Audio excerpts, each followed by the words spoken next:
প্রিয় দর্শক, সবাইকে স্বাগত জানাচ্ছি একুশে রাতের আজকের আলোচনা। আপনাদের সাথে আছে আমি রাজীব জামান।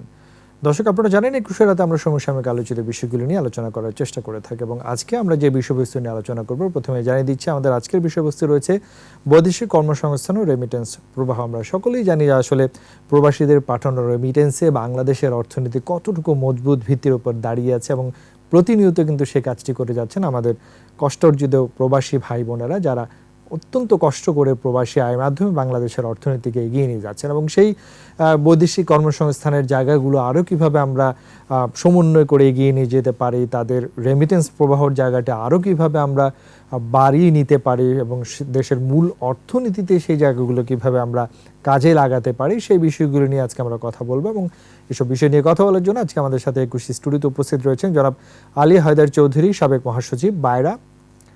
আমাদের সঙ্গে উপস্থিত রয়েছেন রেহানা পারভিন, ব্যবস্থাপনা পরিচালক, এডোভি কমিউনিকেশন লিমিটেড।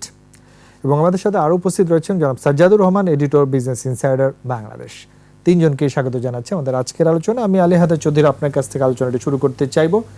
যেটি দিয়ে আমরা আলোচনা শুরু করতে চাই যে আমরা জানি যে আমাদের বৈদেশিক কর্মসংস্থান এবং রেমিটেন্সের একটা বড় শক্তি হচ্ছে আমাদের প্রবাসী ভাই বোনেরা, এবং তাদের হাত ধরেই বাংলাদেশের অর্থনীতি কোন জায়গায় আছে সেটি নতুন করে বলার অবস্থান রাখে না।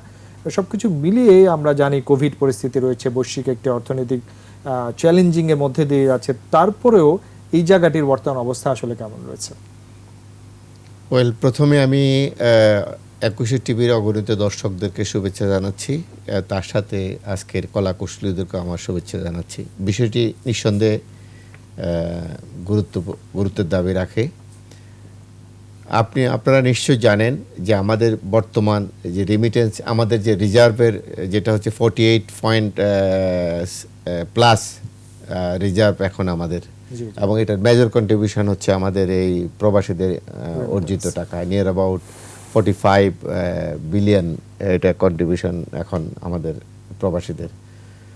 তাহলে আপনি টোটাল রিজার্ভের যদি 50% এই প্রবাসীদের প্রেরিত অর্থ হয়, নিঃসন্দেহে বলা চলে এই সেক্টরটা অত্যন্ত গুরুত্বপূর্ণ। আর বাকি অন্যান্য এক্সপোর্ট প্রোডাক্টের বিনিময়ে বাকি সবগুলো চলে আসে।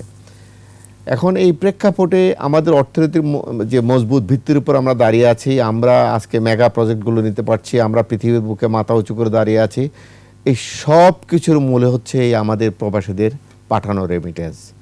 তাই কখনো সরকার তাদেরকে এই বর্তমান যুগের অর্থনৈতিক মুক্তিসেনাও বলে এবং সৈনিকও বলে, তাদেরকে হিরো বলে। ফিলিপাইন তো রীতিমতো এদেরকে ন্যাশনাল হিরো হিসাবে তাদেরকে করে সম্মান করে।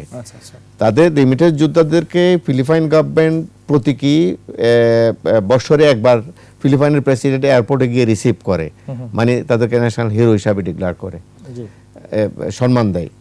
আমাদেরকেও আজকাল এই এক সময় এটার বিভিন্ন একটা অবহেলা, আমরা বঞ্চিত ছিলাম, কিন্তু আজকাল সরকার, সিভিল সোসাইটি, গণমাধ্যম যারা আছে প্রত্যেকে এটা এই বিষয়টাকে গুরুত্ব দিচ্ছে বলে আমরাও এটা অহংবোধ বোধ করছি। আমরাও যারা এই সেক্টরে কাজ করি, এই সার্ভিস সেক্টরটা নিয়ে আমরা দীর্ঘদিন ধরে সুনামে দুর্নামে আমরা এগিয়ে যাচ্ছি। আমরা নিঃসন্দেহে এই সমৃদ্ধির বেশি দাবিদার বলে আমরা মনে করি, কারণ একটা কর্মী পাঠাতে যতগুলো প্রক্রিয়া সম্পন্ন করতে হয়, তার সম্পূর্ণ প্রক্রিয়া আমরা পালন করে সরকারের মাধ্যমে, সরকার অনুমতি নিয়ে এটা প্রকিউর করা থেকে শুরু করে রিক্রুট করা এবং প্রসেস করা সবগুলোই আমরা এটা করে থাকি। সুতরাং এটার জন্য আমরা নিঃসন্দেহে দাবি করতে পারি এই মেজর যে কন্ট্রিবিউশনটা অর্থনীতিতে আমরা এটার অংশীদার। এবং আমরা বলতে চাচ্ছি যে আজকে যে উন্নয়নের মাননীয় প্রধানমন্ত্রী হাতকে শক্তিশালী করার জন্য যারাই দাবি করুক না কেন, আমরা তার মেজর অংশীদার। আজকে জননেত্রী শেখ হাসিনা যে স্বপ্ন দেখেন, বঙ্গবন্ধু কন্যা যে স্বপ্ন দেখেন, যে উন্নয়নের স্বপ্ন দেখেন, যে স্বপ্ন নিয়ে উনি সমস্ত পৃথিবীতে আজকে মাথা তুলে দাঁড়িয়েছেন, বাঙালি জাতিকে সমস্ত পৃথিবীর বুকে মাথা উঁচু করে দাঁড়ানোর শক্তি সঞ্চয় করে দিয়েছেন, তার পেছনের শক্তিটা হচ্ছে আমরা। সুতরাং আজকে আমাদেরকে নিয়ে আপনারা যে আলোচনাটা নিয়ে আসছেন, আমি এই জন্য কৃতজ্ঞতা জানাচ্ছি আপনাদেরকে। আমরা কাজ করতে চাই এই সেক্টরের আপনারা যত বেশি আমাদেরকে ডাকবেন, এই সেক্টর নিয়ে যত বেশি আলোচনা করবেন, এই সেক্টরে যারা কাজ করে তারা তত বেশি উৎসাহিত হবে এবং তারা সম্মানিত হবে দেশ ও জাতির কাছে। কারণ আমাদের এই সেক্টরটা এমন একটা সেক্টর, এমন একটা স্পর্শকাতর সেক্টর, আমরা হিউম্যান হ্যান্ডেল করি। এখানে সুনাম পাওয়ার সুযোগটা খুব কম, দুর্নামের অভিযোগটাই বেশি। কারণ আমি যাদেরকে নিয়ে কাজ করি তারা কথা বলে, তাদের সুখ আছে, দুঃখ আছে, যন্ত্রণা আছে, বেদনা আছে, তারা কথা বলে। সুতরাং তাদের বেদনাগুলো প্রকাশ পায়, অন্যদের যেটা নিয়ে কাজ করে তারা প্রকাশ করে। তারপরও আজকে যে অবস্থায় আমরা আসছি, সে সুখ দুঃখ নিয়ে, সে বেদনা নিয়ে, যন্ত্রণা নিয়ে, সবকিছু নিয়ে, গ্লানি নিয়ে আমরা কিন্তু মাথা উঁচু করে দাঁড়ানোর শক্তিটা সঞ্চয় করেছি। আমরা এই জন্য অহংকার বোধ করছি। আসবো আপনার কাছে। আমি একটু Sajjadur Rahman, editor business insider Bangladesh, আপনার কাছে আসতে চাইবো যে এই যে জনশক্তি, যেটি বাংলাদেশের এখন অর্থনৈতিক শক্তি বা সৈনিক, যেটি আমাদের হায়দার ভাই বলছিলেন, এবং ইতিমধ্যে আমরা সকলেই জানি গতকালই গণমাধ্যমে যে ফলাও করে আলোচনা হয়েছে জাতিসংঘে আমাদের স্বীকৃতির বিষয়টি উন্নয়নশীল দেশের কাতার, এবং এই অবদানের পেছনে কিন্তু আমাদের প্রবাসী শ্রমিকদের পাঠানো অর্থ বিরাট একটি ভূমিকা রেখেছে। এবং গত কয়েক বছরে যদিও প্রবাসী শ্রমিকদের জনশক্তি রপ্তানি ভাটা পড়েছে, প্রবাসী আয় অনেকটাই বেড়েছিল, আবার কিছুটা চ্যালেঞ্জিং এর মধ্যে দিয়ে যাচ্ছে। এই জায়গাগুলো একটু আপনার কাছ থেকে জানতে চাইবো। ধন্যবাদ আপনাকে। এস রাইট, হায়দার ভাই যেটা বললেন যে আমাদের ইকোনমির একটা ভালো স্ট্রেংথ হচ্ছে এই রেমিটেন্স, যেটা গত অর্থ বছরে কোভিডের মধ্যে আমরা জানি যে নিয়ারলি $25 বিলিয়ন এসেছিল, যেটা আমরা টাকায় হিসাব করলে এটা 2 লক্ষ কোটি টাকার উপরে। সো এইটা আমি মনে করি যে গত 1.5 বছরে বাংলাদেশ কোভিডের থেকে অনেকটা বেশি কম এফেক্টেড ছিল। এবং আমাদের মতো, আমরা যদিও এলডিসি থেকে গ্রাজুয়েট করেছি, বাট স্টিল আমাদের তো এখনও লোকজনের ইনকাম সীমিত। সো এই রেমিটেন্স 2 লক্ষ কোটি টাকা, আপনি চিন্তা করেন যে এটা সারা দেশে তো এসেছে, এবং এই যে রুরাল লেভেলে হাউসহোল্ডগুলোতে, সো এই যে লোকজনের কিন্তু কনজামশনটা ঠিক ছিল, সে জিনিস কিনতে পেরেছে। এই রেমিটেন্সটা আমি মনে করি যে গত 1.5 বছরে এটা খুবই একটা ভালো সাপোর্ট দিয়েছে বাংলাদেশের ইকোনমিকে এই কোভিডটা ট্যাকেল করার জন্য। তো ইন্টারেস্টিং, আমরা দেখছি গত 4 মাস ধরে রেমিটেন্স ডিক্লাইনিং, প্রতি মাসের থেকে আগের মাসের তুলনায় ডিক্লাইন করছে। সো আমরা এগুলো নিয়ে যখন রিপোর্ট করতে যাই, so we talk to expert বা সেক্টরের লোকজন যারা আছে, এগুলো যে কেন এমন হচ্ছে। ইভেন 2% ইনসেন্টিভের পরে, ক্যাশ ইনসেন্টিভ, আপনি এরপরে এটা কেন হচ্ছে, মূল কারণটা হচ্ছে যে আপনি গত বছর বেড়েছে আনইউজুয়ালি বিকজ অফ এই কোভিড অ্যান্ড লকডাউন। তখন ইনফর্মাল চ্যানেল, যেটাকে আমরা হুন্ডি বলি, সেটা তখন বন্ধ ছিল। আপনার ইন্টারন্যাশনাল ট্রেড খুব লিমিটেড ছিল গত বছর। আপনি international travel most of the কান্ট্রিজে আপনি রেস্ট্রিক্টেড ছিল। এই যে মেডিকেল ট্যুরিজম, আমাদের দেশে মেডিকেল ট্রাভেল একটা বিগ আপনার স্পেন্ডিং সেক্টর। সো ধরেন যে এই প্রতিটা সেক্টরই গত বছর অফ ছিল। সো তখন হয়েছে কি, রেমিটার্সদের কাছে ফর্মাল চ্যানেল ছাড়া কোনো অপশন ছিল না। সো তারা সব কিছু পাঠিয়েছে এবং ব্যাংকিং চ্যানেলে পাঠিয়েছে, যে কারণে ফিগারটা বেশি। আরও একটা কারণে ফিগারটা বেশি, সেটা হচ্ছে যে গত বছর যখন কোভিডের পরে আপনি একটা আনসার্টেনটি ছিল, অনিশ্চয়তা ছিল। আমাদের যারা এক্সপ্যাট্রিয়েটরা মিডল ইস্ট, মালয়েশিয়া, বিভিন্ন দেশে কাজ করছে, সো তাদের কিন্তু অনেকের মধ্যে একটা অনিশ্চয়তা ছিল, এবং সেই অনিশ্চয়তা থেকে তারা তাদের সহায় সম্পদ পাঠিয়েছে। সো আপনি বলতে পারেন যে তাহলে সেটা তো 1 মাসে ইম্প্যাক্টটা হওয়ার কথা, কেন থ্রু আউট দ্য ইয়ার হলো এটা? ইট ইজ বিকজ আপনি একবারে আপনার সব টাকা পাঠাতে পারবেন না, there is a limit. So তারা এটা করেছে, যে কারণে আপনার গত বছর রাউন্ড দ্য ইয়ার আপনি দেখবেন যে রেমিটেন্সটা প্রবাহটা বেড়েছে।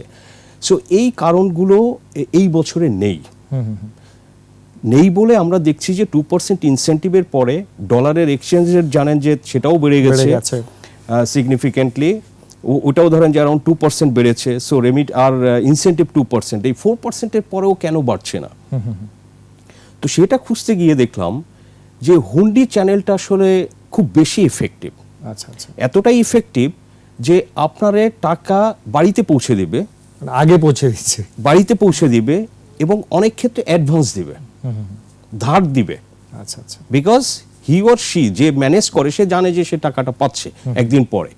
সে এটা তো ক্লায়েন্ট, তার ক্লায়েন্টরে ধরে রাখার ব্যাংকে জন্য দিলে তো সে একটা advance, procedure থাকে, হ্যাঁ, একটা সময় advance টাকা লাগে। দিল, বা আপনার এডিশনাল 5000 টাকা দিল যে পরের মাসের সাথে অ্যাডজাস্ট করবে। আচ্ছা আচ্ছা, সো এইভাবে হুন্ডিটা হচ্ছে ইফেক্টিভ। মানে জনপ্রিয় করার চেষ্টা করা। আমাদের ব্যাংকিং চ্যানেল বা আমাদের যে ডেলিভারি চ্যানেল, ধরেন যে মোবাইল ফাইন্যান্সিয়াল সার্ভিসেসের মাধ্যমে ডেলিভারিটা হয়, বাট সেটাও কিন্তু এখন একটা লোকের, গ্রামের ওই মহিলা, তার হাজবেন্ড বাইরে থাকে, তার কিন্তু বাজারে যেতে হবে, নিয়ার বাই অ্যাটলিস্ট ক্যাশ একটা আউট চার্জ বাজারে দিতে যেতে হবে, হবে, ক্যাশ আউট করতে হবে, So, বাড়িতে নিয়ে আসতে হবে। এটা টাইম কনজিউমিং এবং কিছু প্রসেস আছে যেগুলো ধরেন যে অনেকে পড়ালেখা অতটা জানে না, সো তারা জিনিস। বাড়িতে বসে সেবাটা পাচ্ছে, সেখানে যাবে। মোস্ট ইম্পর্টেন্ট হচ্ছে হুন্ডিতে রেট বেশি। ইভেন আপনার এই ইনসেন্টিভের পরেও এখন যে হুন্ডিতে রেটটা পাওয়া যায়, এই ইনসেন্টিভ বা এক্সচেঞ্জ রেট থেকে বেশি।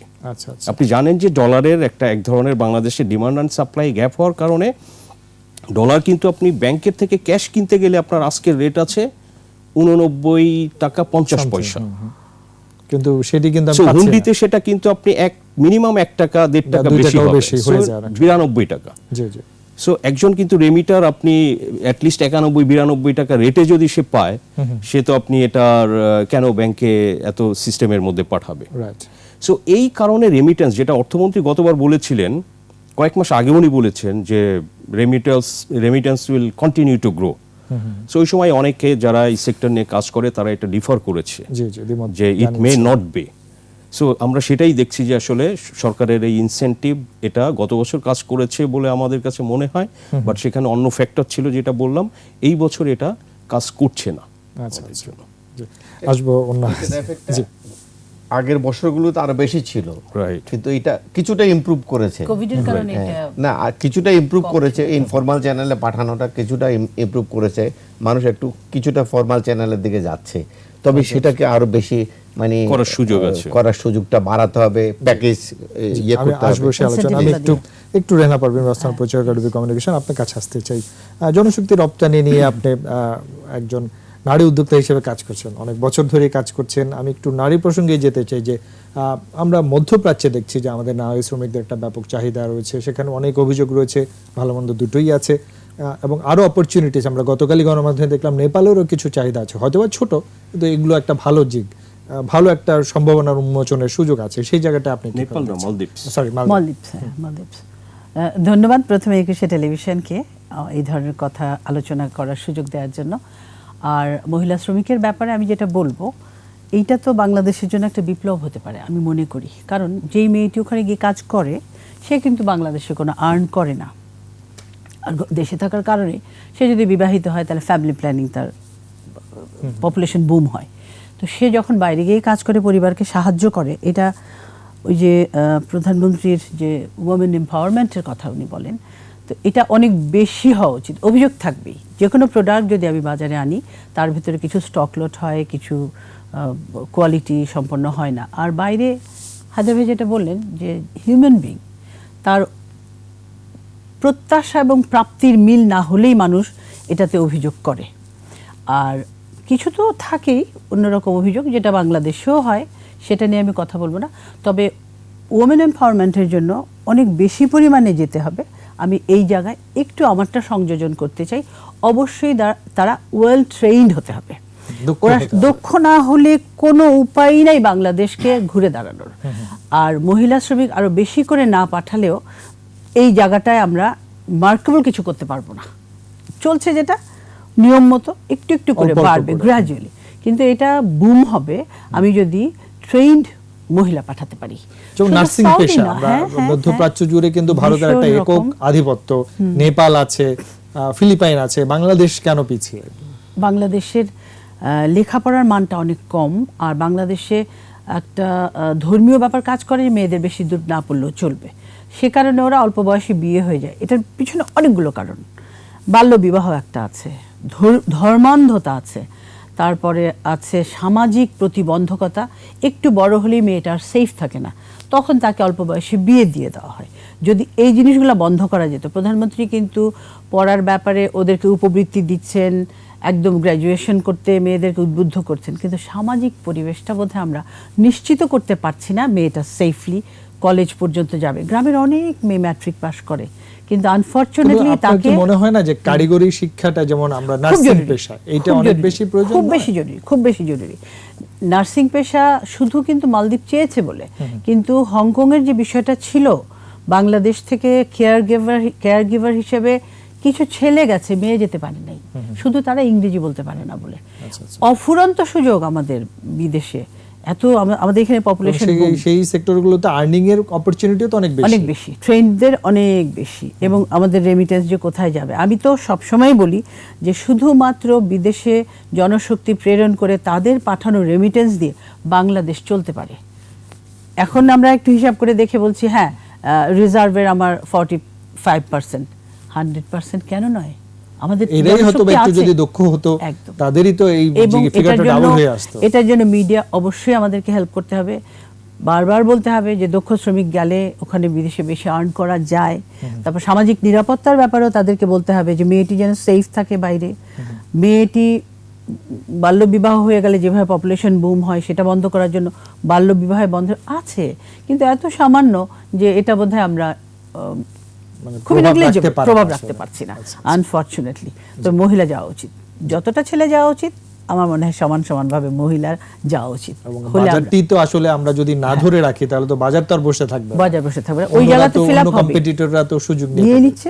জি আমি একটু আবার হায়দার ভাইয়ের কাছে আসতে চাই। হায়দার ভাই, তাই জনশক্তির রপ্তানির জায়গায় একটু আমরা নজর দিতে চাই। জানি আমরা কোভিডকালীন সময়ে অনেক দেশেরই আসলে একেবারেই বন্ধ, বিশেষ করে মালয়েশিয়া যেটি আমাদের জন্য অত্যন্ত একটি বড় বাজার ছিল সেটি একেবারেই বন্ধ বলা যায়। আমরা শুনছি হয়তো বা ধীরে ধীরে পরিস্থিতি উন্নতি হলে আবার ঠিক হবে। এই জায়গাগুলো আসলে নতুন বাজার নিয়ে মাননীয় প্রধানমন্ত্রী সবসময় বলে থাকেন। আমরা ইউরোপের দেশ রোমানিয়াতে দেখছি বেশ আলোচনা হচ্ছে, মাননীয় মন্ত্রী মহোদয় কয়েকদিন আগে সেখানে গিয়েও ছিলেন। এই জায়গাগুলো একটু অগ্রগতি আছে কিনা জানাবেন। আমি এখানে একটা কথা বলা অত্যন্ত প্রণিধানযোগ্য হবে যে আমরা ইউরোপ মার্কেটটার কথা বলি, নো ডাউট সেখানে কোয়ালিটি ওয়ার্কার যাবে এবং ওয়েজেস বেটার ওয়েজেসে যাবে, কিন্তু ইউরোপ মার্কেটটা কিন্তু আমার এই ট্রেডিশনাল মার্কেটগুলোর বিকল্প কখনো হতে পারে না। দিতে বা পারবেও না। আজকাল ধরেন এই প্যান্ডামিক সিচুয়েশনে আমার কোনো দেশ খোলা ছিল না, একমাত্র সৌদি মার্কেটটা আমাদেরকে বাঁচিয়ে রেখেছে। আমরা গত বছর এই অক্টোবর পর্যন্ত আমরা 3,80,000 গেছে, আমরা আশা করি ডিসেম্বর পর্যন্ত এটা চারের উপরে চলে যাবে। আচ্ছা, আচ্ছা। কারণ আমার বর্তমানে আমরা ব্যবসায়ী হিসাবে আমরা এই বর্তমানে প্রচুর ডিমান্ড সৌদি আরবের এখানে বিদ্যমান আরব আমিরাতেও তো বাজার আছে। প্রতিবন্ধকতাগুলো কমে আসছে, টিকেটের দাম, ভ্যাকসিন, অনেকগুলো প্রবলেম ছিল, অনেকগুলো প্রবলেম ছিল। তো এখন এই মার্কেটগুলোর মধ্যে ইউএই আপনার খুলেছে, মালয়েশিয়া তো গভর্নমেন্ট আশা করে যে ডিসেম্বরের যে কোনো সময়ে ওনারা এমইউ করতে যাবেন, হয়তো আগামী বছর যে কোনো এক সময় মালয়েশিয়া মার্কেটটা খুলবে। ওমান খুলেছে মার্কেটটা আস্তে আস্তে, কাতারও এখন ওপেন করে দিয়েছে, আস্তে আস্তে দরজা উইন্ডোগুলো আমাদের খুলে যাচ্ছে। আচ্ছা, এখন আপনি যে ইউরোপ বেস একটু আগে যে কথাগুলো বললেন, কিংবা গ্রাজুয়েট নার্সের কথাগুলো বললেন, কিংবা কেয়ার গিভারের কথাগুলো বললেন, এগুলো আসলে আমরা বলার জন্য বলি। বিষয়গুলো হচ্ছে কি, যেসব দেশে আপনার গ্রাজুয়েট নার্স দরকার হয় কিংবা তাদের যে সনদধারী নার্সের দরকার হয়, সেই নার্স আমাদের দেশে প্রোডাক্ট হচ্ছে না। অথবা যারা হচ্ছে তারা তো এখানে প্রোভাইড হয়ে যাচ্ছে। আর আপনি বাংলাদেশের ভালো হসপিটালগুলোতে এখনো বিদেশি নার্স কাজ করতেছে। সুতরাং এটা একটা বিষয় রয়ে গেছে। আরেকটা জিনিস এখানে আমাদের আলোচনা করার দাবি রাখে, দেখেন যে মহিলাটা কিংবা যে পুরুষটা একবার বিদেশে গিয়ে চাকরি করে দেশে আসছে, তার স্কিলনেসটা কিন্তু ডেভেলপ করে গেছে, তার চলা ফেরা, কথাবার্তা, সামাজিক অবস্থান সবকিছু পরিবর্তন হয়ে গেছে। আজকাল যদি শহর এবং গ্রামের পার্থক্যটা আপনি খুঁজে পাবেন না, অনেকটা দূরত্ব কমে গেছে।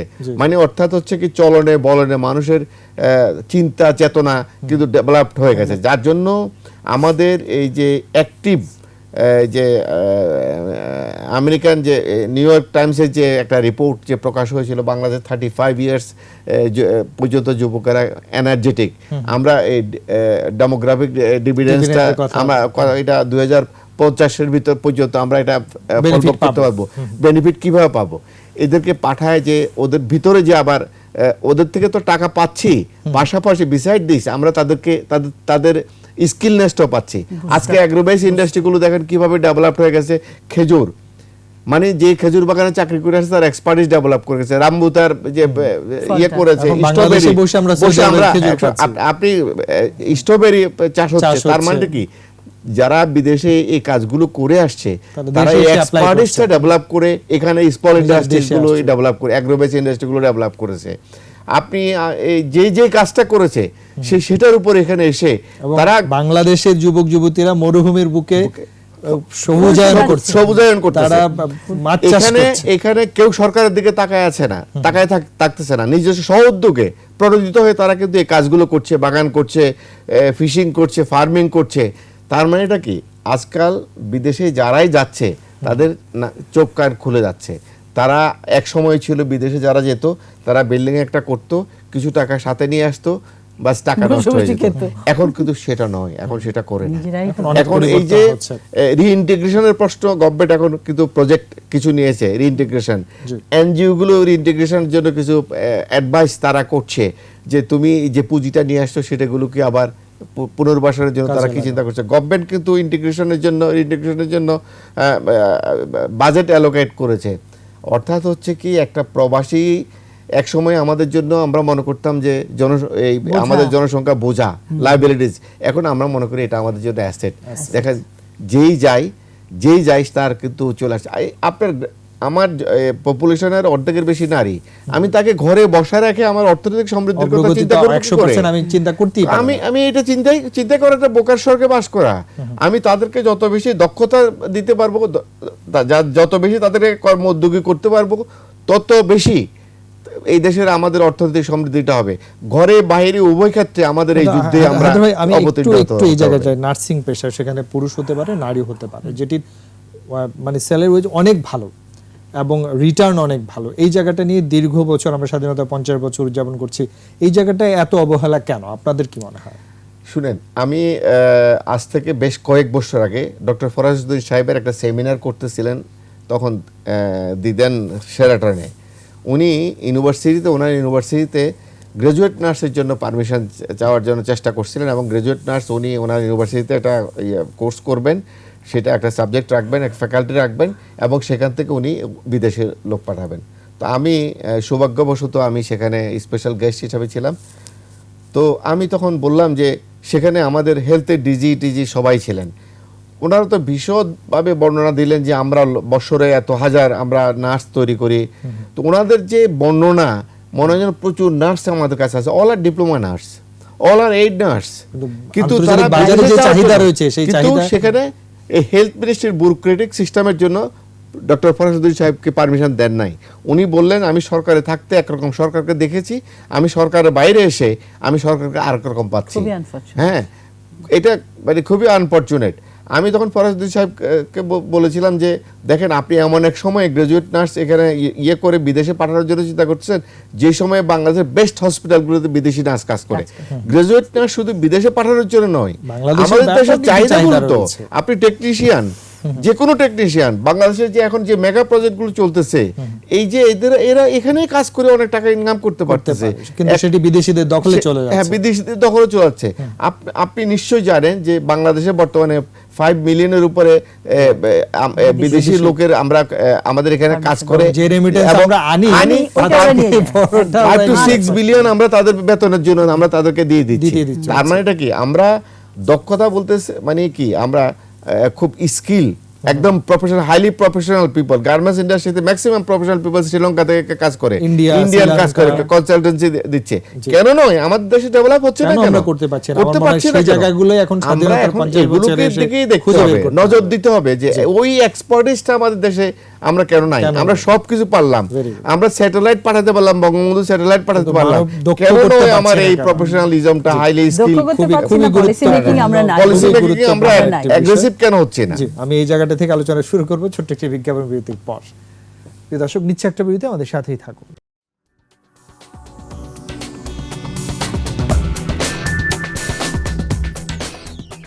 প্রিয় দর্শক, আবারও সবাইকে স্বাগত জানাচ্ছি কুশারাতের আজকের আলোচনা। আমরা আলোচনা করছিলাম দেশের জনশক্তি রপ্তানি, বৈদেশিক কর্মসংস্থান, রেমিটেন্স প্রবাহের অগ্রগতির জায়গায় চ্যালেঞ্জগুলো কি কি বা আমরা করতে পারি এবং সেটি আরও কিভাবে আমাদের মূল অর্থনীতিতে অবদান রাখতে পারে সেই জায়গাটা আলোচনা হচ্ছিল। আমরা আলোচনা আবারও সংযুক্ত হতে চাই জনাব Sajjadur Rahman, editor business insider Bangladesh. বিরতির আগে আলী হায়দার চৌধুরী যেটি বলছিলেন যে আমরা স্বাধীনতার 50 বছরে অনেক অগ্রগতি আমাদের আছে, অবশ্যই স্বীকার করছি আমরা সেটি, কিন্তু যে আরও গতিটা বাড়াতে পারতাম যদি আমরা জনশক্তি রপ্তানির জায়গায় বেশ কিছু আলোচনা এসছে, পলিসির জায়গায় এসছে, কিছু সিদ্ধান্তের কথা এসছে, সেগুলো হয়তো করতে পারলে এটি আরও বেগবান করতে পারতাম, সেই জায়গাগুলো এবং তার সাথে অন্য কোনো কিছু যদি আপনি যোগ করেন। না, এটা তো ধরেন যে ওনারা বললেন এটা আমাদের আসলে জাতীয় সমস্যা, আমাদের প্রতিটা সেক্টরেই স্কিল লোকের অভাব আছে। ইভেন যদি আমরা জার্নালিস্টও খুঁজি তো সেখানেও আমরা স্কিল লোক পাই না। আমাদের দেশের ধরেন যে ম্যানুফ্যাকচারিং সেক্টর যদি দেখেন স্পেসিফিক, টেকনিক্যাল এবং ম্যানেজারিয়াল পজিশনগুলোতে ইন্ডিয়ানস, পাকিস্তানিজ, শ্রীলঙ্কানস, ফিলিপিনোস, ইভেন কিছু কিছু ক্ষেত্রে হাই এন্ডে ধরেন যে তাইওয়ানিজ লোকও আছে। আচ্ছা আচ্ছা, দে আর ভেরি হাইলি পেইড। তা আমরা যেখানে সারপ্লাস ম্যান পাওয়ার, এবং দেখেন আজকে পৃথিবীর যে কোনো জায়গা যদি মাইগ্রেন্টসদের রিকভার করে, উদ্ধার করে, সেখানে আপনি কিছু বাংলাদেশি পাবেন। আমি একটু অবাক হইলাম যে মেক্সিকোতে, যেটা মেক্সিকো থেকে আমেরিকা যাওয়ার জন্য এই যে 2 দিন আগে কয়েকশো লোককে রিকভার করছে, সেখানেও বাংলাদেশিরা আছে। আর লিবিয়া থেকে ইটালি বা ইউরোপে ভয়াবহ কেস। সো এই যে আমাদের এত ম্যান পাওয়ার, এবং এরা কিন্তু যাচ্ছে কি আপনি অবাক হবেন যে 15-20 লাখ টাকা খরচ করে, এবং জীবনের ঝুঁকি নিয়ে। তো আমরা আসলে সরকার, ডিফারেন্ট সরকার, কোনো পার্টিকুলার না, তারা অনেক সময় আমরা কথাটা মুখে বলি শুধু, সো আমরা প্র্যাকটিক্যালি ওই কাজগুলো করছি না। সো রিসেন্ট যেটা আপনি দেখবেন, গত সপ্তাহে আমাদের এডুকেশন মিনিস্টার একটা কথা বলছেন, যেটা আমার কাছে অনেকদিন পরে পাবলিকলি জিনিসটা মনে হয়েছে, যে আমরা সনদধারী বেকার চাই না। আমাদের এখানে যে গ্র্যাজুয়েটস বের হয় সবাই ধরেন যে MA পাস করবে, কিন্তু সে MA পাস করে সে জব মার্কেটে তার কোনো দাম নাই, 10,000 টাকার চাকরিও নাই তার। সো এই জিনিসটা আমরা কেন এত দেরিতে বুঝলাম? আমরা কেন কারিগরি শিক্ষা ব্যবস্থা আছে, আপনি প্রতিটা ডিস্ট্রিক্ট লেভেলে পাবেন, উপজেলা লেভেলেও পাবেন। পরিবারই মনে হচ্ছে যে আমাদের মাইন্ডসেটটা এখানে প্যারেন্টসদের মাইন্ডসেটও চেঞ্জ করতে হবে, এবং প্রতিটা লোকেরও, যে আমি আসলে কি কাজ করব। ধরেন যে আমি বলি যে আমরা মিড-90s ইন্ডিয়াতে দেখেছি, আমি কলকাতাতে গ্রাজুয়েশন করেছি, সো আমরা দেখতাম যে খুব ভালো ইংলিশ জানে, কিন্তু সে ইংলিশ পড়তেছে না। সে ধরেন যে একটা সিম্পল গ্রাজুয়েশন করে সে এডিশনাল, তখনকার সময়ে পার্সোনাল ম্যানেজমেন্ট পড়ে, কম্পিউটারের বিভিন্ন অ্যাপ্লিকেশনের উপরে সে ট্রেনিং নিচ্ছে। সো তারা কিন্তু আপনি সিম্পল গ্রাজুয়েশন, 2 ইয়ার্সের গ্রাজুয়েশন পাস করে সে জব মার্কেটে চলে যাচ্ছে। আচ্ছা আচ্ছা, কিন্তু আমাদের এখানে সবাই অনার্স করার পরে এমন একটা সাবজেক্টে অনার্স পড়তেছে যে সে জানে যে সে জব মার্কেটে তার কোনো কম্পিটিশন নাই, কম্পিটিটিভ কোনো স্কুল নাই, সে আবার মাস্টার্স করতেছে। ইট ইজ বিকজ আমাদের দেশে কিন্তু চাকরির জন্য MA পাস বসে থাকে, যে কোনো চাকরির জন্য সর্বনিম্ন। এখানে এই যে পলিসি মেকারদেরও ধরেন যে এই বিষয়গুলো চেঞ্জ করতে হবে। আমাদের এত লোক থাকতে আমাদের দেশে কিন্তু অ্যাডভান্টেজ আছে, লোকজন কিন্তু আগে ইংলিশ বুঝতো না, এখন কিন্তু লোকজন ইংলিশে কমিউনিকেশনটা আছে, তাদের কিন্তু ট্রেন্ড আপ করানো যায়। আপনি ধরেন যে এই যে জাপান গত সপ্তাহে একটা ওদের আপনার মাইগ্রেশন রুলসের চেঞ্জ এনেছে বড়, ওরা 14টা সেক্টরে ফরেন ওয়ার্কার অ্যালাউ করবে। জার্মান কিন্তু is a very reluctant country for overseas workers, তারা এটা অ্যালাউ করতে চায় না, খুব সেন্সিটিভ, কিন্তু তারা এটা একটা মেজর শিফট। তারা যেহেতু এজিং পপুলেশন এত বেড়ে যাচ্ছে যে তাদের দরকার কিছু সেক্টর, 14টা সেক্টরের মধ্যে আমি দেখলাম 4-5টা সেক্টরে বাংলাদেশ খুবই এক্সপার্ট। আচ্ছা আচ্ছা, এগ্রিকালচারে তো বাংলাদেশে ধরেন যে ন্যাচারাল অ্যাডভান্টেজ একটা ফার্মার যা জানে। আপনি শিপ বিল্ডিং আমাদের 1000 বছরের ইতিহাস শিপ বিল্ডিং এর। আপনি তারপরে আছে কনস্ট্রাকশনে তো ইন্ডিয়াতে গিয়েও বাংলাদেশি ওয়ার্কাররা কাজ করে, মিডল ইস্ট, এন্টায়ার মিডল ইস্টে কনস্ট্রাকশন ওয়ার্কার। তো এখন ধরেন যে জাপানে কি তাইলে আমরা পাঠাতে পারবো না? এটা ইন্ডিয়ান্স, ওদিকে ভিয়েতনাম থেকে পারবো না কেন? আমরা কি জাপানিজ ল্যাঙ্গুয়েজ জানি? একটা ভাষার জন্য আপনি এই যে মিডল ইস্টে ওনারা কাজ করেন, মিডল ইস্টে বাংলাদেশে একটা ওয়ার্কার $500 পাইলে ইন্ডিয়ান পাচ্ছে $1,500, $1,500। ফিলিপিনো তার থেকে বেশি পাচ্ছে, ইভেন পাকিস্তানিরা অনেক বেশি পায়। সো বাংলাদেশ কেন পায় না? কেন পায় না? মেজর জায়গাটাতে আমরা খুঁজতে চাই হচ্ছে কিনা? যে আমরা ল্যাঙ্গুয়েজটা জানি না। আপনি সৌদি আরবের যারা যায়, আপনি ধরেন যে এরকম একটা গল্প আছে যে এক ফেরত এসে বলতেছে যে ওখানে তো সবকিছু আরবি, শুধুমাত্র আজানটা বাংলায় দেয়, বিকজ সে তো আজানটা শুধু শুনে গেছে, এটা সে জানে। বাংলাদেশ থেকে জেনে গেছে। আমি বলবো যে এটা শুধুমাত্র সরকারের বিষয় না, ওনারা যারা ম্যান পাওয়ার এক্সপোর্ট করেছেন ফর ডিকেডস 4 ডিকেডস ধরে, বাইরে কি কোনো একটা এরকম ল্যাঙ্গুয়েজ ট্রেনিং ইনস্টিটিউট করেছে? আয়োজন করেছেন কিনা? আমি 91-এ দিল্লিতে গিয়ে দেখেছি যে Arabic language training centre, learning centre, সে অ্যারাবিক যেটা ল্যাঙ্গুয়েজ বাংলাদেশের শিখে কোরিয়ান মিডল ইস্টে ল্যাঙ্গুয়েজ ক্লাব যাচ্ছে, দেখি আমরা, মিডল ইস্টে যাচ্ছে। আর আমরা জন্মের পর থেকে আরবি পড়ি, ভাষাটা জানি না, কিন্তু মুখস্থ করা আমাদের যে সিস্টেম, বাংলা প্যারেন্টসরা আরবি ল্যাঙ্গুয়েজ পড়ায় আচ্ছা। সেটা মুখস্থ করায়। আমরা কিন্তু ল্যাঙ্গুয়েজটা একটা সময় গিয়ে ভুলে যাই। আমিও ধরেন যে ছোট সময় আরবি পড়ছি, পড়েছি। কিন্তু এখন আমি কিছুই জানি না, বিকজ ভাষাটা আমরা শিখিনি। আমি তো ইংলিশ বাংলা ভুলিনি, বিকজ ভাষাটা শিখেছি। Right. সো আমাদের এখানে ধরেন যে আমরা একটা মুসলিম ডোমিনেটেড কান্ট্রি, মিডল ইস্টে, এন্টায়ার মিডল ইস্টে হচ্ছে যে ইন্ডিয়ানদের থেকে বাংলাদেশ বেশি থাকা উচিত, because of religion and language. কিন্তু আমরা সেখানে সেটা কেন আমরা উল্টোটা, পিছিয়ে পড়ছি? উল্টোটা কিন্তু একদম। এগুলো যাদের খোঁজার কথা তারা হয়তো বা মিডল না, আমি একটা বলছি আরেকটা পয়েন্ট, যেটা হচ্ছে যে ধরেন যে আমি বলবো যে শুধু সরকার না, এগুলোতে একটা বিজনেসও হতে পারে যে আমি 1 মাসের একটা ল্যাঙ্গুয়েজ কোর্স আমি এটা তো ফ্রি করাবো না। সো ওয়াই নট এই যে ম্যান পাওয়ার এক্সপোর্টাররা 4 ডিকেডস এটা কেন করেনি? They earn lot of money. আপনি বাংলাদেশে migration cost highest in the world, এটা ওয়ার্ল্ড ব্যাংকের 2015 সালের রিপোর্টে। মিডল ইস্টে যারা যায়, আরেকটা রিপোর্ট রামরুর, সেটা হচ্ছে যে প্রতিটা মাইগ্রেন্ট ওয়ার্কারের 2 থেকে 3 ইয়ার্স লাগে তার যে খরচটা গেছে সেটা তুলতে। রাইট, লাভ তো This পরে is করবে। inhuman. এটা কেন? এটা কি সৌদি আরবের কোম্পানি নিচ্ছে? এটা কে নিচ্ছে? এখানে যে এক্সপোর্ট করতেছে তারাই নিচ্ছে, সেই কোম্পানিগুলো নিচ্ছে। সো এখানে ধরেন যে এই ম্যান পাওয়ার ইউজ করে অনেক লোক থাউজেন্ডস অফ ক্রোড় টাকা বানাইছে। বাংলাদেশে ম্যান পাওয়ার এক্সপোর্টাররা প্রথম শ্রেণীর ধনী, এবং অনেকে শিফট করে এখন ধরেন যে শিল্পপতি মাল্টিপল হয়ে গেছে। ইন্ডাস্ট্রিজ এন্ড অল তাদের। Not exactly. সো তারা কি করেছে? শুধুমাত্র সরকার তো সরকার প্রতিটা লোকের জন্য সরকার আলাদাভাবে কিছু করতে পারে না। আর আমাদের দেশে সরকার তো এলিয়েন না, আমাদের মতো লোক, তাদেরও ক্যাপাসিটির বিষয় আছে। সো সক্ষমতার ব্যাপার প্রাইভেট আছে। সেক্টর এটা ডাইরেক্টলি জানে, সো তাদের এটা করা উচিত। জি। এবং নিউ মার্কেটস, এই যে জাপানের মতো মার্কেট, দে শুড এক্সপ্লোর। তারা কিভাবে সরকারের সাথে ইয়ে করুক, বা তারা একটা ধরেন যে জাপানিজ ল্যাঙ্গুয়েজে ওকে ঢাকা ইউনিভার্সিটিতে ট্রেনিং সেন্টার আছে, আমরা গ্রাজুয়েট জাপানে পাঠাইতে হবে, ধরেন যে যারা একটু মোটামুটি এডুকেটেড, অ্যাটলিস্ট গ্রাজুয়েট। সো তাইলে তারা অনেক টাকা আর্ন করতে পারবে ওখানে গিয়ে। সো এই চান্সগুলো আমাদের ধরেন যে নেওয়া উচিত, এবং মার্কেট নিয়ে রিসার্চ করা উচিত। আপনি গবেষণার ধরেন যে জায়গাটি একেবারেই ক্ষীণ আমাদের। ওমানের ব্যাপারটা দেখেন, ওমান থেকে কিন্তু আমাদের 20-21-এ আমার স্ট্যাট মতে 1.5 লক্ষ লোক ফেরত আসছে। এই রিসেন্ট অক্টোবরে 30,000-এর মতো গেছে।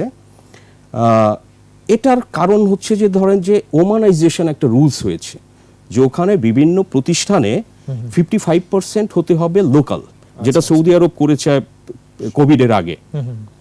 সো ওখানে দেখেন 1.5 লক্ষ লোক কিন্তু এইসব কারণে ফেরত আসতে হয়েছে।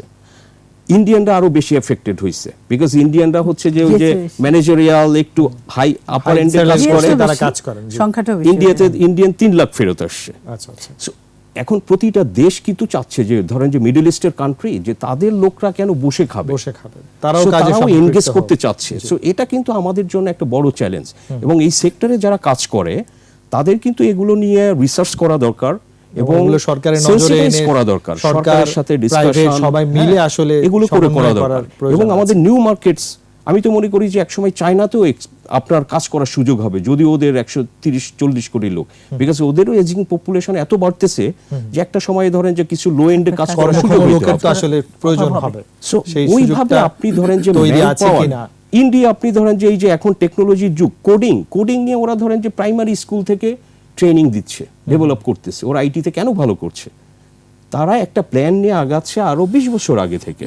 জি। সো বাংলাদেশের এখানে ধরেন যে বড় একটা ল্যাকিং, জি। এই লোকজনগুলো এত কষ্ট করে টাকাটা পাঠায়, সেই টাকাও আপনি দেখেন অনেক বেশি আনপ্রোডাক্টিভ সেক্টরে ইউজ হয়, জমি কেনে আর ফ্যামিলির খরচপাতি এগুলো করে। অনেক মাইগ্রেন্ট রিটার্নিরে দেখছি যে সে 10-20 বছর কাজ করে এসে সে দেশে এসে সে তার কিছু নাই, হি ইজ পেনিলেস। সো এখানে ওই যে সিস্টেম একটু, এখানে পরিবর্তন- সরকারের একটা রোল আছে। রোল আছে জি। এবং আমি মনে করি এক্সপোর্টারদের, ম্যান পাওয়ার এক্সপোর্টারদের রোলটা আরো বেশি, বিকজ তারা পাঠাইয়া অনেক সময় তাদের কাজ শেষ। অনেকে তো ওইখানে টর্চার্ড হয়, আমরা জানি, এই যে female worker, lot of gruesome stories আছে, জি। কিন্তু আমাদের আসবে যারা আপনার কাছে। পাঠায় তারপরে তো তাদের কোনো দায় রোল দায়িত্বই থাকে থাকে না, না। দায় দায়িত্ব হ্যাঁ, থাকে। দায়বদ্ধতা রেনা নাই, পারবেন, কথাটা রেনা ঠিক পারবেন, নয়। আমি এই না, জিনিসটি ঠিক আনতে আছে। চাচ্ছিলাম জি। আমি উত্তর দেব। এই জায়গাটায় অবশ্যই আপনাদের যেরকম অনেক আমি বলবো যে কৃতজ্ঞতা প্রকাশ করি আপনাদের প্রতি, যে আপনাদের হাত ধরেই বাংলাদেশের জনশক্তি রপ্তানি হয়েছে, বড় একটা ভূমিকা রাখছে, অভিযোগও আছে। এবং সেই সাথে সাথে এটিও যৌক্তিক যে এই যে ল্যাঙ্গুয়েজের কথা বলছিলেন, একটু উদাহরণ মাত্র, এরকম আরো অনেক Training বিষয় center কিন্তু নেই কেন? আপনারাই সরকারের নজর আনতে পারেন বা আপনারাই এটির আওয়াজ তুলতে পারেন, সেই জায়গাগুলো আপনারা ভাবেন কিনা? অবশ্যই ভাবি, এবং সরকারের সাথে আমাদের অনেক বৈঠক হয়, কিন্তু সব জিনিসই সরকারি ব্যাপারটা সাজ্জাদ ভাই ভালো জানার কথা, সিদ্ধান্ত নিতে এবং সেটা প্রয়োগ করতে প্রচুর সময় যায়। আমরা পলিসি মেকিংয়ে খুব যে থাকি তা না, কিন্তু যতখানি থাকি ততখানি কিন্তু আমরা চাই যে এই সেক্টরটা ডেভেলপ করুক, কারণ আমরা টিকে থাকবো। তাহলে এই সেক্টর কাজ না করলে তো আমরা Sector না থাকবো থাকলে তো আপনাদেরও প্রয়োজন কোনো হবে। দরকার পড়বে না। আবার একই সাথে কিন্তু আমরা এইটাও চাই যে গভর্নমেন্ট আমাদেরকে হেল্প করুক। গভর্নমেন্ট শুধু রেগুলেট করুক তা না, গভর্নমেন্টের ইনস্টিটিউট যদি থাকে তাহলে যেতে পারে। আমি একটা ইনস্টিটিউট গিয়ে করতে পারবো না গ্রামে, আমার শহরে ব্যবসা দেখতে হবে, আমি গ্রামে গিয়ে একটা ইনস্টিটিউট করতে পারবো না ভোকেশনাল, এটাকে গভর্নমেন্ট করতে বা হবে। যে আমরা জেলাগুলো থেকে যতবার বেশি প্রবাসী শ্রমিকরা যায় আসে সেখানে সেখানে তো করা থাকতে যেতে হবে। পারে। কিন্তু সেটা প্রাইভেটলি করলে কিন্তু আমি পারবো না করতে। উনি যেটা বলেছেন আমি ভীষণভাবে একমত, যে আমি তো পয়সা দিয়ে ট্রেনিংটা করাবো, কিন্তু আমার ট্রেনিং সেন্টারের লোকে আসবে না, আসবে সরকারেরটা। যেমন প্রাইভেট ব্যাংকগুলোতে মানুষের বিশ্বাস নেই, সরকারি ব্যাংকগুলোতে বিশ্বাস করে। এটা আমাদের এক ধরনের ট্রেডিশনাল একটা ব্যাপার হয়ে গেছে। যে সেখানে কিছু ওদেরকে আমরা- অভিযোগও আছে যার কারণে মানুষের আস্থার সংকট তৈরি না, হচ্ছে। প্রাইভেটে আমি ট্রেনিং সেন্টার কোনো অভিযোগ নাই। আমাদের কিন্তু ট্রেনিং সেন্টার মাস্ট। কি, আমরা আসার পরে একটু ল্যাঙ্গুয়েজটা শিখে, একটু ঘরের কাজটা শিখে তারপর দেই। কিন্তু আমাদের এখানে long run for the year, সারা বছর কাজ করতে থাকবে। গ্রামের ছেলেটা এসে আমি রাখবো কোথায় তাকে? এখানে কিন্তু সে শিখতে পারবে না। তার এলাকায় তার ট্রেনিং সেন্টারটা দরকার, সেটা ল্যাঙ্গুয়েজের জন্য হোক, হাতে কলমে কাজ শেখার জন্য হোক। সেই জন্য আমরা সরকারের সাহায্য চাই। আমরা করব, আমাদেরকে করতে বাধ্য করুক সরকার, কিন্তু সরকার আমাদেরকে করতে দিতে হবে। সরকার আমাদেরকে ওই হেল্পটা করবে যে সরকারি ওই প্রতিষ্ঠানটাতে সেই ছেলেগুলো বা মেয়েগুলো যাবে ওখানে, সেটা আপনাদের ট্রেনিংটা মাধ্যমে হয়ে নিতে। যেতে পারে। হ্যাঁ, ট্রেনিংটা নিতে। এটার জন্য আমি শুধু আমি বা সরকার না, এটার জন্য অবশ্যই রেনা, এলাকার আমার এখানে একটু জনপ্রতিনিধির প্রশ্ন কথা আমি আছে। বলবো। এই যে মেডিকেলের নামে অর্থ নিয়ে যাচ্ছে, কি ধরনের মেডিকেল হয় এগুলো নিয়ে নানা ধরনের আমরা ওই যে একটা রিপোর্ট ছেলে দেখি। নিয়ে পর্যন্ত। তারপরে ওরা যখন ভিসা পায় ৩-৪ দিনের জন্য নামমাত্র ওদেরকে বসিয়ে কিছু দেখিয়ে ৩-৪ হাজার টাকা নিয়ে যাচ্ছে। এই যে অর্থগুলোর অপচয় হচ্ছে, এই জায়গাগুলো আসলে অনেক অভিযোগ আছে, এগুলো আপনারা কিভাবে দেখেন? অনেক বলতে কিছু কিছু সব সেক্টর থাকবে, কিন্তু এটা সুযোগ নেবে না লোকে। সাজ্জাদ ভাই বললেন কিন্তু যে যে মেডিকেলের নামে highest তাদের অর্থগুলো নেওয়া হয়, এই মেডিকেলের কোনো যৌক্তিকতা আছে বলে আপনি আছে, মনে করেন? গভর্নমেন্ট তো অনুমতি কি দিয়েছে। ধরনের মেডিকেল হয়? সরকার তো অনুমতি আমি উত্তর দিতে পারবো। আচ্ছা, আমি সাজ্জাদ ভাইয়ের একটা কথার সাথে একটু সাপ্লিমেন্ট করি। উনি বলেছিলেন যে ওয়ার্ল্ডের সবচাইতে বেশি হচ্ছে আমরা মাইগ্রেন্ট ওয়ার্কারদের কাছ থেকে নেই, সেই টাকাগুলো কিন্তু মিডল ম্যানরা নেয়। আমরা গভর্নমেন্টের অনুমোদিত অভিযোগটা টাকাগুলো যদিও আপনাদের কাছে বেশি আসবে আসে, তো, যেহেতু গভর্নমেন্টকে সেই আপনারা দৃশ্যমান। মিল ওই সেক্টরটাকে গভর্নমেন্টকে এলিমিনেট করার জন্য হেল্প করতে হবে আমাদেরকে। এলাকায় জনপ্রতিনিধি আছে যারা ওখান থেকে লোক ধরে নিয়ে আসে। আমি তো আমার এলাকায় গেল কতদিন, আমি আমার এলাকায় যাব, আমার অফিস ফেলে রেখে কেউ না কেউ থাকবে আমার। সেই লোকটি যখন একটা লোককে ঠকায়, এলাকায় বিচার কাজ আসে না, ওই যে জনপ্রতিনিধি যিনি এখানে থাকেন তাকে আমাদের সাথে ট্যাগ করে দিক সম্পৃক্ত না, করা। তাকে আমাদের সাথে ট্যাগ করে দিক। সে বলবে যে এই আমার ইনস্টিটিউট, এখান থেকে লোক নেন আপনি। তার সেটি হচ্ছে না। কাজই তো সেটা, জনপ্রতিনিধির কাজই তো ওয়েলফেয়ার করা। একই কাজের জন্য ইন্ডিয়া থেকে যে শ্রমিকটি হয়তো বা একেবারে ফ্রি যাচ্ছে কিংবা নামমাত্র মূল্যে যাচ্ছে, আমার এখানে 4-5 গুণ অর্থ খরচ ডিউ হচ্ছে। To middleman. কেন না, না, না, তারা পারলে এটা আমরা কেন ভুল। পারছি এটা না? বলতে পারো না আপনাদের। 4-5 গুণ না, যারা ওয়ার্ল্ডে যারা রামরু যে গবেষণা করেছে, কয়টা করেছে? সবাই তো না হতে পারে। যেটা হতে পারে, আমি ওনার কথার সাথে একমত, হতেই পারে যেইগুলো আজকে আমি যদি এসে বলি আমার এই আছে আমার সেই আছে, কেউ তো দেখতে যাচ্ছে না আমার রিসিট কই, আমি তো টাকা নিয়েছি মানে রিসিট দিয়ে, কিন্তু মিডলম্যান নেয়, এটা তো সচেতনতার আপনাকে- প্রয়োজন হ্যাঁ, আছে হ্যাঁ। এখানে। জি, ভাইদর ভাই কিছু যোগ করতে যাচ্ছিলেন যে। আমি যোগ করতে চাচ্ছি প্রথমেই একটা জিনিস হচ্ছে যে আমাদের মনে রাখতে হবে, আমার অর্থনৈতিক সমীক্ষা অনুযায়ী বছরে 20 থেকে 25 লক্ষ লোক জব মার্কেটে ইন করে। এক, আর এদের আমরা লোকালি কত লক্ষ লোকের ব্যবস্থা করতে চাকরির পারি। ব্যবস্থা করতে পারছি আর কত লক্ষ লোকের বেকার আমাদের অষ্টম পঞ্চবার্ষিকী পরিকল্পনা অনুযায়ী আমাদের বৈদেশিক কর্মসংস্থান করতে হবে 35 লক্ষ টাকা, গভর্নমেন্ট 35 লক্ষ কর্মী, আচ্ছা, আচ্ছা। আর লোকাল মার্কেটে আমরা কর্মসংস্থান করতে হবে 85 লক্ষ। এটা গভর্নমেন্টের টার্গেট। আমি সাজ্জাদ সাহেবের বক্তব্যের কিছুটা একটু সামান্য দ্বিমত করতেছি বিনয়ের সাথে। যেমন সৌদি সেক্টর নিয়ে উনি যে কথাটা বলেছেন রামব্রু রিসার্চ নিয়ে, আমি এটাতে দ্বিমত করছি এই জন্য যে আসলে মার্কেটটা সম্পর্কে যদি সার্বিক আমার ধারণা না থাকে তাহলে অনেকটা ভুল বুঝাবুঝির অবসাদ থাকে, তথ্য বিভ্রাট হ্যাঁ, হতে বিভ্রাট হতে পারে। সুযোগ থাকে। টোটাল এই প্রকিউরমেন্ট যে কস্টটা আছে সেই কস্টটা কিন্তু আজকাল কিন্তু এটা একসময় গভর্নমেন্ট IOM বলতো জিরো কস্ট, ILO বলতো জিরো কস্ট, এখন জিরো কস্ট বলে না, এখন বলে যে ইথিক্যাল রিক্রুটমেন্ট, অ্যাটলিস্ট নৈতিকতা যাতে থাকে, আমি যে কমিটমেন্ট দেব সেই কমিটমেন্ট অনুযায়ী থাকবে। এখন আর জিরো কস্টের কথা কিন্তু সরকার সিভিল সোসাইটিকেও বলে না। আচ্ছা, আচ্ছা। রামরু যে রিসার্চটা করেছেন কিংবা করেছেন কতটুকু আমার এটা অবশ্য ডিটেলস আমার নাই। আপনারা যে কথাটা বলার চেষ্টা করছেন যে আমার দেশে থেকে 20-25 গুণ বেশি ভারতের কস্ট, ভারত থেকে আমরা 20-25 গুণ বেশি, এটা সম্পূর্ণ একটা ভুল ধারণা। কারণ 20-25 না, 4-5 গুণ। আমি 4-5 গুণ বলেছি। আচ্ছা, আমি একদম স্পষ্ট ভাষায় দেখেন, আমি সৌদি বেজ ছিলাম প্রথম রিক্রুটার। আমি রিক্রুট করতে বাংলাদেশও আসতাম, ভারতেও যেতাম, ভারতের বিভিন্ন রাজ্যে আমি ঘুরেছি, আমি ফিলিপাইনে গেছি। আপনি কি বিশ্বাস করবেন যে ফিলিপাইনকে আমরা মডেল বলি, ফিলিপাইন থেকে এখনো কমিশন দেয়, আচ্ছা, আচ্ছা। ফিলিপাইন থেকে লোক যাওয়ার জন্য কমিশন দেয়। কিন্তু প্রবলেম যেটা হচ্ছে সেটা হচ্ছে ভারতের কোনো মিডিয়া, ভারতের কোনো সিভিল সোসাইটি মাইগ্রেশন নিয়ে কোনো চিন্তাই করে না, কোনো আলোচনাই করে না, কোনো লেখালেখি করে না। অভিযোগ নেই তাদের। না, অভিযোগ আছে, মাথা ব্যথা নেই। লেখালেখি করে না তারা। যতটুকু না আমাদের দেশে আলোচনা হয়। প্রচুর সিভিল সোসাইটি মানে মাইগ্রেশন এক্সপার্টিজ, বিভিন্ন সিভিল, NGO, এটা খারাপ এর নয়, কারণ ঠিক না এটা খারাপ নয়, এটা আমি এটাকে এনকারেজ করতেছি, ডিসকারেজ করতেছি না। অর্থাৎ হচ্ছে কি ওখানে পত্র তার মানে ওই দুটি জিনিস হতে পারে, সেখানে অনিয়ম দেখে কেউ বলছে না, কিংবা অনিয়মই নেই। না, আপনি যাবেন, আপনি কিংবা ওদের মাথা ব্যথাই শুনেন, নেই। এই মাওয়ারিদ কোম্পানিতে সিটি ক্লিনিং এ 350 রিয়ালে শ্রীলঙ্কা থেকে লোক যেত, তারপরে সৌদি আরবে কেরালা থেকে লোক যেত। আপনি তখন যদি সিটি ক্লিনিং গুলো দেখতেন যে আর্লি 80 থেকে 90 পর্যন্ত এটা সিটি ক্লিনিং ছিল, পুরা ইন্ডিয়ানদের occupied by the Indian worker, 300-350 riyal বেতনে চাকরি করত। তখনও তো ইন্ডিয়ার লোক মানে হইচই হয় নাই। কিন্তু আমরা আমাদের কস্ট যতটুকু না দেখেন, তখন ইন্ডিয়া যদি তখন 1,60,000 টাকাও নিত, তখন আমাদের কারেন্সি ভ্যালুটা ছিল তার ডাবল, মানে আমাদের 3 লাখের ইন্ডিয়ার উপরে 1 টাকা মানে হ্যাঁ ওই টাকাটা খরচ হতো। আচ্ছা, আচ্ছা। কিন্তু এখন কিন্তু বর্তমান প্রেক্ষাপটে এটা আলোচনার ক্ষেত্রে সাপ্লাই অ্যান্ড ডিমান্ড একটা কথা আছে। আমার লোকের চাহিদা বেশি, চাপ বেশি, আমার সাপ্লাই ক্যাপাসিটিটা বেশি, কে হয়তো বা 6 লাখ টাকা অফার আমার করছেন, কিন্তু কেউ 10 লাখ টাকা অফার যাওয়ার করছেন। সুযোগটা কম। এক সময় আপনারা দেখেছেন যাওয়ার সুযোগটা যখন বন্ধ হয়ে গেছে, আপনার ট্যাক্টার দিয়ে লোক যাওয়া শুরু করছে লক্ষ লক্ষ। অবৈধভাবে। সরকার এত প্রচার করেছে তখন সেটা বন্ধ করতে পারে নাই, আপনার আইনশৃঙ্খলা বাহিনী গিয়ে সেটা কন্ট্রোল করতে পারেনি। অর্থাৎ হচ্ছে কি আমার মানুষের যাওয়ার চাহিদাটা, অদম্য বাসনাটা, মানুষের বেটার সেটা লাইফের জন্য নিয়ন্ত্রণে মানুষ রাখা যায়। চলতেছে, এটা ডোমেস্টিক মার্কেটে আচ্ছা, বলেন, আমরা শেষ চিটাং দিকে- থেকে ঢাকা বলেন, কিংবা ঢাকা থেকে ভারত বলেন, তারা মনে করে ওইদিকে বোধহয় ওই পারে বোধহয় বেটার লাইফ আছে।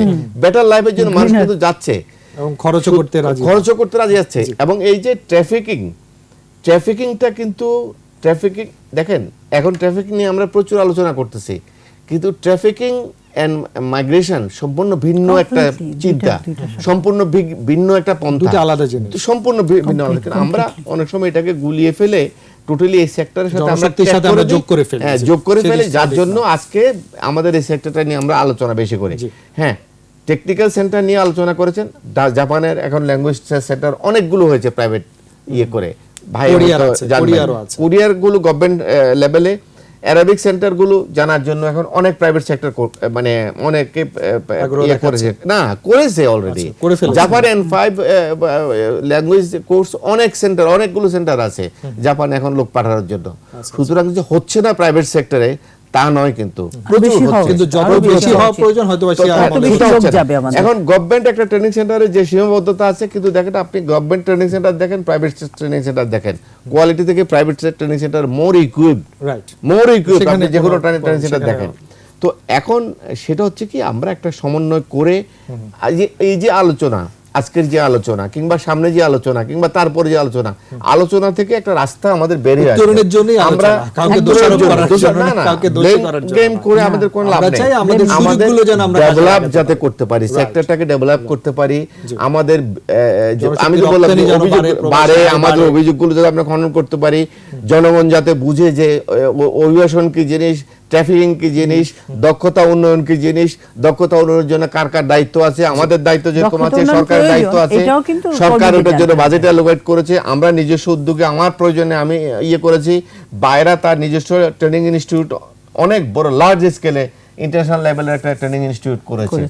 সুতরাং হচ্ছে এখন কিন্তু হচ্ছে আরো বেগবান হতে হবে, আজ আরো থেকে দৃশ্যমান হতে আজ হবে। থেকে 15 বছর আগের এই সেক্টর, আজ থেকে 20 বছর আগের এই বাইরা এক নয়। আর আজকের বাইরা এক নয়। আজকের থেকে 20 বছর আগের ম্যানপাওয়ার ব্যবসায়ী আর আজকের ম্যানপাওয়ার ব্যবসায়ী এক নয়। আজকের ম্যানপাওয়ার ব্যবসায়ী অনেক সংবেদনশীল, অনেক দায়িত্বশীল, অনেক কমিটেড। জি। তবে আমরা আর শেষ যারা দিকে- যাবে শেষ দিকে- তাদেরকেও জি। জানতে হবে যে তারা দক্ষ হতে হবে, এই জায়গায় আমার গ্যাপটা। অত সচেতনতার বিকল্প কিছু নাই, বিকল্প নাই। দক্ষতার বিকল্প তবে কিছু আমরা নাই। শেষ দিকে অবশ্যই আমরা উত্তরণের জায়গা চাই, অভিযোগ নয়। আমরা চাই আলোচনার মাধ্যমে যে ভালো জায়গাগুলো তৈরি হোক, সেই জায়গাটা এই যে জনশক্তি রপ্তানির জায়গা, রেমিটেন্স প্রবাহের জায়গাগুলো আরো কিভাবে আমরা বাড়াতে পারি বলে আপনি মনে করেন? না, নাম্বার ওয়ান হচ্ছে স্কিল বাড়াতে হবে, এবং এই যে মিডলম্যানরা যে টাকাটা নেয় ওনাদের কথা মতো, সো মিডলম্যানদের এটা আসলে আমাদের কন্ট্রোল করতে হবে। বিকজ আপনি দেখেন মালয়েশিয়াতে এটা ওই যে শুধুমাত্র একবার একটা সরকারি রেটে হয়েছিল, 30-40 হাজার টাকায়ও কিছু লোক যেতে পেরেছিল। সো এইটা কিন্তু লাগলে ওই যে যাচ্ছে বা তার ফ্যামিলি ওইভাবে কিন্তু ইম্প্যাক্টেড হয় না, যেটা যদি আমার 3 লাখ 4 লাখ যেতে লাগে এবং তারা অনেক কম টাকা আর্ন করে। বাংলাদেশের লোকজন এই যে যারা এভাবে যায় সবাই লো এন্ডে কাজ করে খুবই। আপনি এখন ধরেন যে ওই যে হায়দার ভাই বললেন যে 80s-এ ক্লিনার ছিল ইন্ডিয়ান, এখন আপনি এন্টায়ার মিডল ইস্টে আপনি মনে করেন যে ওই ক্লিনিং, কনস্ট্রাকশন, এই ছোট ছোট সব কাজগুলো কাজগুলো হচ্ছে সব যে বাংলাদেশিরা। বাংলাদেশিরা Operational আপনি maintenance। দুবাই মলে ধরেন যে দুবাই মলে সব শপে দেখবেন যে এখানে ইন্ডিয়ান আর ফিলিপিনোস হচ্ছে এমপ্লয়ি, এবং ভালো মানের কাজ বাংলাদেশি করছেন ওয়ার্কারদের পাবেন আপনি যদি ওয়াশরুমে যান ওইদিকে। সো আমরা কি আমাদের এটার উত্তরণ ঘটাতে হবে, ইন্ডিয়া যেটা করেছে, Definitely. ইন্ডিয়া যেটা করেছে আমাদের উত্তরণ ঘটাতে হবে। আমরা যেমন ইকোনমিক্যালি ডেভেলপ করেছি লোকালে, আমাদের ইন্টারন্যাশনালি এই পজিশনটা আমাদের আপ করতে হবে, বিকজ অফ আমাদের দেশের ইমপ্রেশন, দেশের ইমেজ, হ্যাঁ, এইগুলোর কারণে আমাদের করতে হবে। এবং এখানে সরকার, প্রাইভেট সেক্টর খুবই মিলিয়ে করতে হবে। স্ট্রংলি কাজ করতে হবে, That is the point. খুবই আমারও স্ট্রংলি কাজ কথাই, করতে হবে। That is the Government, point. রেনা প্রবীণ, আসলে অভিযোগ নয়, আমরা চাই আসলে জায়গাগুলো সমন্বয় করে এগিয়ে যেতে চাই। আমরা চাই যারা একেবারে সাধারণ জনগণ তারা যেন প্রতারিত না হন, আপনাদের অভিযোগের জায়গাটিও যেন আমরা না শুনি এবং সকলে মিলে যেন আমরা সেই জায়গাটি তৈরি করতে পারি, সেই জায়গার প্রত্যাশা একটু যদি বলেন। আমি ওনার সাথে একমত। দুইটা জিনিস করতে হবে, একটা হচ্ছে মিডলম্যানদেরকে এলিমিনেট করতে হবে, আরেকটা হচ্ছে দক্ষ। ওরা অদক্ষ লোক দিতে চায়, কারণ হাফ বেতন বা 1/3 1/4 যা বেতন খুশি দিয়ে, করানো যায়। হ্যাঁ, এই যে আমরা অদক্ষ পাঠাবো না, এটা আমাদের স্লোগান হওয়া উচিত। আর যেই ছেলেটি দক্ষ হবে, সে কম্পিউটারই হোক, যে কোনো কাজে, যে কাজেই তার হোক। ভিতরে কিন্তু কনফিডেন্স চলে আসবে, সে তখন বার্গেন করতে পারবে আমার সাথে সরাসরি। এখন ওরা একদম বোবার মতো যা দিব বসে তাই মেনে থাকে, নিচ্ছে। মিডলম্যান ওকে যা শিখিয়ে আনে তার বেশি একটি কথাও বলে না। মিডলম্যানকে সে কত দিল আমরা কোনোভাবেই বুঝতে পারি না। ফাইনালি ও কিন্তু যাওয়ার পরে- ড্রাইভারটা চলে আসে আপনাদের উপরে। এটা এইমাত্র তো উনি বললেন যে না, আর এটা আমরা আমাদের নেই- কথা নয়, হ্যাঁ, এটা আমরা গণমাধ্যম কর্মী হিসেবে অভিযোগটা পাই, আপনাদেরকে আমরা বলি। দায়িত্ব আমাদেরকে নিতে হবে। জি। সেটাই। একেবারে যে এবং- দায়িত্ব এবং- নিতে এবং হবে। এটা এলিমিনেট করার একটা সবই হবে স্লোলি, কিন্তু ওদেরকে দক্ষ হতে হবে, সেটা সরকারের এবং সহযোগিতা সাথে সাথে আমাদের সকলকে সচেতন হতে হবে। আমরা যারা সচেতনতা বাড়বে। বিদেশ যাব যাবো, হ্যাঁ। তাদেরও সচেতন হতে হবে, যারা নিবেন তাদেরও দায়িত্ব আছে, সরকারকেও আরো বেশি নজরদারি বাড়াতে হবে। হায়দার ভাই, শেষ দিকে চলে এসেছি, যাওয়ার আগে যদি আমাদের উত্তরণের জায়গাগুলো প্রত্যাশা দিয়ে যদি শেষ করেন। উত্তরের জায়গায় আমি যে কথাটা বলবো, ওনারা এতক্ষণ এই কথাগুলোই বলে আসছেন। আলটিমেটলি যিনি যাচ্ছেন তিনি হচ্ছেন ফার্স্ট স্টেক হোল্ডার।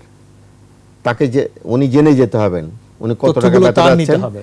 উনি কত টাকায় বেতনে যাচ্ছেন, কি সুযোগ উনি সুবিধা কি পাবেন। সুযোগ সুবিধা পাবেন, এবং কত টাকা দিয়ে যাচ্ছেন, সরকারের কোন কোম্পানিতে যাচ্ছেন, সরকারের নিয়ম নীতিগুলো সবগুলো নির্ধারিত টাকায় যাচ্ছেন কিনা এবং বৈধ রিক্রুটিং এজেন্সি কিনা সবগুলো ওনাকে জানতে হবে। জানতে হবে, আমাদেরকেও তাদেরকে জানাতে হবে, আমাদেরও দায়িত্ব রয়ে গেছে আমরা যারা এই সেক্টরে সার্ভিস দিয়ে থাকি। এবং পাশাপাশি বিসাইড দিস সরকারকেও এই যাওয়াটাকে স্মুথ করার জন্য, এই যাওয়াটাকে কুইকলি ডিসপাস করার জন্য, আমরা কম্পিটিটিভ মার্কেটে আছি, যত দ্রুত একটা ডিসপাস করতে পারি তত আমাদের জন্য মঙ্গলজনক। অর্থাৎ আমাদের দক্ষতার বিকল্প নাই, আমি দক্ষতা নিয়ে যেতে হবে এবং আমি জেনে যেতে হবে, আমি মানে আমাদের সবাইকে এইটার পার্ট হতে হবে। পাবলিক প্রাইভেট পার্টনারশিপ আমরা যত বেশি জোরদার করব, এই যে কোনো সেক্টর, আপনি এই সেক্টর না যে কোনো সেক্টর পিপিপির আওতায় যত পলিসি লেভেল বলেন, আপনি এক্সিকিউটিভ লেভেল বলেন, বাস্তবায়ন ক্ষেত্রে বলেন, যত বেশি প্রাইভেট পাবলিক প্রাইভেট পার্টনারশিপে ডেভেলপ করবে তত বেশি জবাবদিহিতায় চলে আসবে, দেশ জবাবদিহিতা আসবে, আমরা জবাবদিহিতা আসবে, যারা যাবে তারাও জবাবদিহিতার আওতায় চলে আসবে। তখনই আপনি অভিযোগগুলো কমে যাবে এবং ডেফিনেটলি অভিযোগ থাকবে, অভিযোগ সারা জীবন থাকবে।